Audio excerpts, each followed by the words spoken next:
Excuse me, junior ഡിസപ്ലയർ mister Anandakuttan. എന്തേലും കളപ്പുരക്കൽ രാഘവമേനോൻ മകൻ ആനന്ദക്കുട്ടനല്ലേ? അല്ല, ഒന്ന് കൺഫേം ചെയ്താ. ഞാൻ Zubair. I am from global India travels. ഞാൻ അതിന്റെ റീജിയണൽ മാനേജറാണ്. നിങ്ങളുടെ റിലേറ്റീവ്സ് ആരെങ്കിലും ജർമ്മനിയിലുണ്ടോ? അങ്ങനെ ചോദിച്ചാ അമ്മ പണ്ട് അച്ഛനായിട്ട് പിണങ്ങിട്ട് നേരെ ജർമ്മനിലേക്കാ പോയത്. അവിടെ നേഴ്സാണെന്നാ കേട്ടുകേൾവി. അവര് 3 മാസം മുമ്പ് അവിടെ വെച്ച് മരിച്ചു. അത് ശരി. അപ്പൊ അതും തീരുമാനമായി. എന്ത്? അല്ല, പറഞ്ഞും അറിയുകയും ചെയ്യാതെ അതും തീർന്നു കിട്ടി. I am sorry. ആ വിവരം ഞാൻ അറിഞ്ഞു കാണുന്നു വിചാരിച്ചു. അത് പോട്ടെ സാറേ, അറിഞ്ഞാലും അറിഞ്ഞില്ലേക്ക് ഒരേപോലെ തന്നെ. അതിലൊരു ബ്രദറുള്ള കാര്യം അറിയാമോ? ബ്രദറാണോ സിസ്റ്റർ ആണെന്നൊന്നും എനിക്ക് അറിഞ്ഞൂടാ. ഇവിടുന്ന് പോകുമ്പോ അമ്മ ഗർഭിണിയായിരുന്നു എന്നാ കേട്ടത്. ഇതൊക്കെ എനിക്ക് 3-4 വയസ്സുള്ളപ്പോ നടന്ന കഥകളാ. അതുകൊണ്ട് തന്നെ ഫ്ലാഷ് ബാക്ക് മൊത്തം എനിക്കൊരു കേട്ടുകേൾവിയാ. എന്ത് തന്നെയായാലും നിങ്ങൾക്ക് അവിടെ ഒരു ബ്രദർ ഉണ്ട്, ആകാശ് മേനോൻ. ആര്? ആകാശ് മേനോൻ. അയാൾ നാട്ടിലേക്ക് വരുന്നുണ്ട്, നിങ്ങളുടെ അടുത്തേക്ക്. അമ്മ ജർമ്മനിയിൽ സെറ്റിൽ ചെയ്തോണ്ടാവും അയാളുടെ പാസ്പോർട്ട് ജർമ്മൻ സിറ്റിസന്റേതാ. അയാൾ ഇതിനു മുമ്പ് ഇന്ത്യയിൽ വന്നിട്ടുമില്ല. അതുകൊണ്ട് ചേട്ടൻ എന്ന നിലയ്ക്ക് അയാളെ സ്വീകരിക്കാൻ താല്പര്യം ഉണ്ടോന്നും ഉണ്ടെങ്കിൽ താങ്കളുടെ ബാക്ക്ഗ്രൗണ്ട് അറിയിക്കാനും പറഞ്ഞ് ഞങ്ങളുടെ ജർമ്മനിയിലുള്ള ബ്രാഞ്ച് ഓഫീസിൽ നിന്ന് ഫാക്സ് വന്നിരുന്നു. അല്ല, ആ കക്ഷി ഇപ്പോ ഇവിടേക്ക് എന്തിനാ വരുന്നത്? അതൊന്നും എനിക്കറിയില്ല. താങ്കൾ സ്വീകരിക്കാൻ തയ്യാറുണ്ടോന്ന് അറിയാനേ ഫാക്സിലുള്ളൂ. ആലോചിച്ചിട്ട് ആ വിവരം എന്റെ ഓഫീസിലൊന്ന് അറിയിക്കണം. അല്ലെങ്കിൽ എന്റെ മൊബൈലിൽ വിളിച്ചാൽ മതി. ശരി. ഇതിലെന്താ ഇത്ര ആലോചിക്കാൻ? എടാ, സ്പോട്ടിൽ തന്നെ അയാളോട് പറയണ്ടേ ഐ ആം റെഡി. അതിന് ഞാൻ നിന്നെ പോലെ വിട്ടി കുഷ്മാണ്ടല്ലോ. എടാ, ഇങ്ങനെ ഒരാള് ജീവിച്ചിരിപ്പുണ്ടെന്ന് ഇത്രയും കാലം ഈ അമ്മയമ്മനും ഓർത്തില്ലല്ലോ. ഒരു ചില്ലിക്കാശിന്റെ ഗുണം എനിക്കുണ്ടായിട്ടില്ല. ഇപ്പൊ അമ്മ മരിച്ചപ്പോ ഈ അനിയ സാഹിബിന് പെട്ടെന്ന് ഇങ്ങനെ ചേട്ടനോട് സ്നേഹം തോന്നാൻ എന്താ കാരണം? അത് അറിഞ്ഞിട്ട് മതി സ്വീകരിക്കണോ വേണ്ടേന്ന്. അപ്പൊ നീയാണ് ഈ ലോകത്തിലെ ഏറ്റവും വലിയ വിഡ്ഢിക്കുഷ്മാണ്ടം. എടാ, നീ ഇപ്പൊ പറഞ്ഞില്ലേ ചില്ലിക്കാശിന്റെ ഗുണം ഉണ്ടായിട്ടില്ലെന്ന്. ആ ഡയലോഗ് അവൻ അവിടെ കിട്ടി, നിന്റെ അനിയൻ സാഹിബിന്. ഈ രക്തബന്ധങ്ങൾ തമ്മിൽ അങ്ങോട്ടും ഇങ്ങോട്ടും നടത്തുന്ന ഒരു ടെലിഗ്രാം പ്രോഗ്രാം പോലത്തെ സാധനം ഉണ്ടല്ലോ, അതിന് പേരെന്താ? ഈ എലിപ്പനി എന്നൊക്കെ പറയുന്ന പോലെ. എന്താ അലോപ്പതിങ്കിലും ആവട്ടെ, അതാണ് ഇവിടെ സംഭവിച്ചത്. അപ്പൊ അവൻ തീരുമാനിച്ചു ഇത്രയും കാലം തെണ്ടിത്തിരിഞ്ഞ് നടന്ന ഈ ഇന്ത്യൻ ചേട്ടനെ ജർമ്മൻ ഡോളർ കൊടുത്ത് പണക്കാരനാക്കാവുന്ന. അതല്ലെങ്കിൽ ഇതേ ജർമ്മനിൽ നിന്ന് ഫ്ലൈറ്റ് കയറി എത്ര പേര് നമ്മുടെ മഹാരാജ്യത്തേക്ക് വരുന്നു. അവരൊക്കെ അവിടുത്തെ ഓഫീസിൽ നിന്ന് ഇവിടുത്തെ ഓഫീസിലേക്ക് ഫാക്സ് ചെയ്തിട്ടാ വരിക. ഏത് പച്ചക്കറി ഫ്ലൈറ്റ് കയറിയിരുന്നാലും അവരും ഇവിടെ കൊണ്ട് തട്ടും. അവനെ പറ്റി അയാളെന്ത് പറഞ്ഞല്ലോ, ഒരു വാച്ചിന്റെ പേര് വെച്ചിട്ട് ജർമ്മൻ സിറ്റിസൺ. അതാണ് മോനെ നിന്റെ അനിയൻ. ഈ ജർമ്മൻ സിറ്റിസൺ എന്നൊക്കെ പറഞ്ഞ ഈ കൊച്ചി മേയർ എന്നൊക്കെ പറയും പോലെ ഭയങ്കര സംഭവം. ഒരു കാര്യം ഞാൻ തീരുമാനിച്ചു. നിമിത്തവും എലിപ്പനെയൊക്കെ വെച്ച് നോക്കുമ്പോ ഞാൻ നന്നാവണ ലക്ഷണമുള്ള കാണുന്നത്. ആ സ്ഥിതിക്ക് അവനെ സ്വീകരിക്കാൻ ഞാൻ റെഡിയാണ്. അങ്ങനെ വെറുതെ സ്വീകരിച്ച പോരാ, അവന് വേണ്ടി നമുക്ക് കൊച്ചു ജർമ്മനി തന്നെ ഒരുക്കണം. ഏത് തറവാട്ടിൽ നിന്നാണാവോ ഫണ്ട്? എടാ, വരുന്നത് കാശ, അപ്പൊ കുറച്ച് പലിശ എടുത്താലും കുഴപ്പമില്ല. എടാ, അവൻ ഇവിടെ ലാൻഡ് ചെയ്താ പിന്നെ നീ ആരാ? നീ മറ്റൊരാളാ. പിന്നെ ഞാനാരാ? അതെന്താ കൊയിരാളാ? എടാ, അതല്ല, അവൻ വന്നു കഴിഞ്ഞാൽ അന്ന് മുതൽ നിന്റെ പേര് ആനന്ദക്കുട്ടൻ എന്നല്ല, ആനന്ദരാജാവ് കുട്ടൻ വലിയ കോയിക്കൽ വർമ്മ പിശാരടി തമ്പുരാനം ഭ്രാന്തി. എന്തോ വലിയ തെറി കേട്ട പോലെ. ഷൂട്ടിംഗ് നടക്കുന്നത് അവിടെയാ. ഇവിടെ വായി നോക്കി നിന്നാലേ വൈകുന്നേരം കാശിന് വരുമ്പോ എന്റെ വായിരിക്കുന്ന പുളിച്ച തെറി കേട്ട് വായി നോക്കി നിൽക്കേണ്ടി വരും. ഹായ് നിമ്മി. ഇവിടെ വായും പൊളിച്ച് നിൽക്കാതെ അവിടെ ചെന്ന് രാജാവിന്റെ രാജാവുമാരുടെ പുറകിൽ കുന്തം പിടിച്ച് വായും പൊളിച്ച് നിൽക്കണോ? ഭരിക്കാൻ വരില്ലേ? എന്ത് ഭരിക്കാൻ വരില്ലെന്ന്? ഭരിക്കാൻ വന്നാ നീ എന്ത് ചെയ്യൂടാ തെണ്ടി? വായിലെ പല്ലടിച്ച് നിർത്തലും. ഉദാഹരണം കണ്ട ചെവിട്ടിലെ ആന്റിനെ ഫിറ്റ് ചെയ്ത് ഇങ്ങനെ കറങ്ങി നടക്കുന്ന തെണ്ടി. നീ ആരടാ? സാറ്റലൈറ്റാ? ഒറ്റ ചവിട്ടിന് ഞാൻ നിന്റെ ഡിഷ് പുറത്തെടുത്ത് ഇന്നത്തോടെ നിർത്തുന്നതിന്റെ സംപ്രേഷണം പന്നി. നീ എബ്രാലിംഗിനാണ്, ഞാൻ ബുഷറാ. പ്രൊഡക്ഷൻ കൺട്രോളറെ, നീ ഞങ്ങളെ കുറിച്ച് എന്താണ് പറഞ്ഞത്? കൂലിക്ക് ഞന്നാൻ വന്ന ഊച്ചാല് കിടന്നല്ലേ എന്നെ കേട്ടോടാ. നാളെ ഞങ്ങൾ ഞങ്ങൾ നിർത്തി.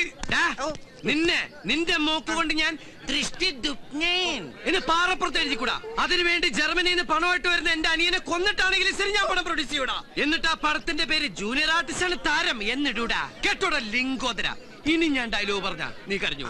അതുകൊണ്ട് ഈ കുന്തോർത്ത് നിന്റെ അണ്ണാക്കി കുത്തി കെറ്റി ഈ കിരീടം എടുത്ത് വെച്ചിട്ട് രാജാവിന്റെ വായി നോക്കിക്കടാ പന്നി.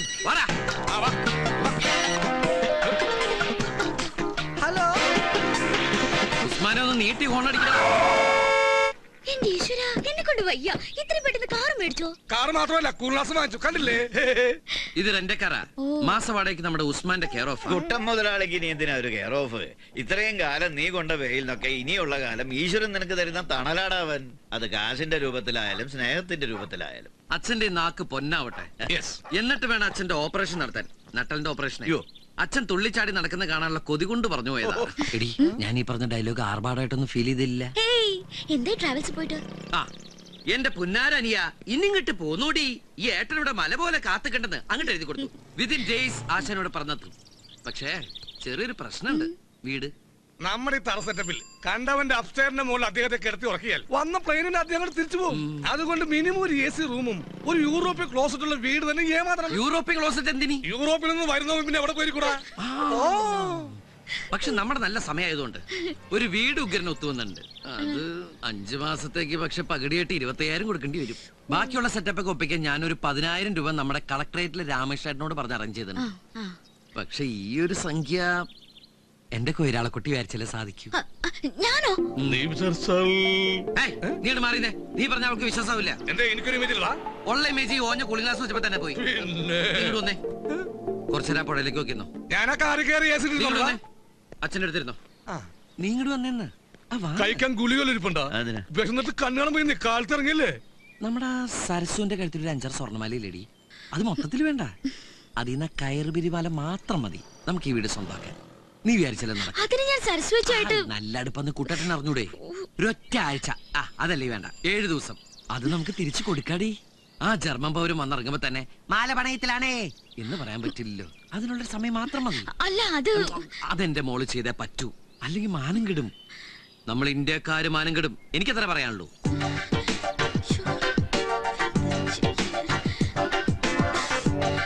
അപ്പൊ എല്ലാം മോളെ ഏറ്റു.